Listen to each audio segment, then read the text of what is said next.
हो रहा था क्या बंगाली रख देते इधर बस जमीन पे बिछा देते बस। सर आपने पैगाम दे दिया बहुत अच्छा। बड़ा जबरदस्त कर दिया। सर आप खुद कहते हैं कि कीचड़ में यही कहती है कीचड़ है ना सर, हम कह रहे हैं चिटाइयाँ हमें लगाने दें, आप कह रहे हैं कीचड़ में लगा दें। चिटाई लगा ले, चिटाई लगा ले, पूरे आपने कहा चिटाई लगा ले। एक बात पे तो खड़े रहे, आप एक सेकंड एक बात कहते हैं, दूसरी सेकंड दूसरी बात कहते हैं। हम तो 3 घंटे से वही बात कर रहे हैं।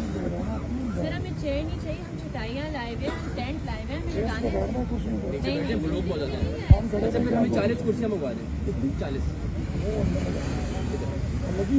अभी आपने कहा कि कुर्सियाँ दूंगा, अभी आपने कहा फिर आप हट रहे हैं। नहीं ये इस तरह मैं कह रहा हूँ, आपने जुबान दी, मर्द की जुबान होती है। आपने यहाँ कुर्सियाँ दूंगा, 40 कुर्सियाँ हमें दें, बैठते हैं, क्या आप नहीं लगाएंगे? तो बारिश में मैं आपके साथ हूँ, आपको देखने भी देना चाहिए। और आप फिर भी के कोई मसला नहीं है, ये वो लोग हैं जिनके प्यारे सालों से लापता हैं, इन्हें इन चीज़ों की तकलीफ नहीं होती। आप लोगों को यही उन्होंने डंडे का है, यही इन पे वाटर कैनन तो बारिश से बहुत शेलिंग हुई। इनको आपने बसों में भर भर के 2023 में बलूचिस्तान वापस भेजने की कोशिश की, फिर से वापस आ गए। ये वो लोग नहीं है, ये वो आप इन्हें धुतकार देते हैं, वापस यहीं से उम्मीद लगा के आ जाते हैं। ये फिर भी कहते हैं हम इस रियासत को मानते हैं, हमें इंसाफ दें, और रियासत कहती है कीचड़ में बैठ जाओ।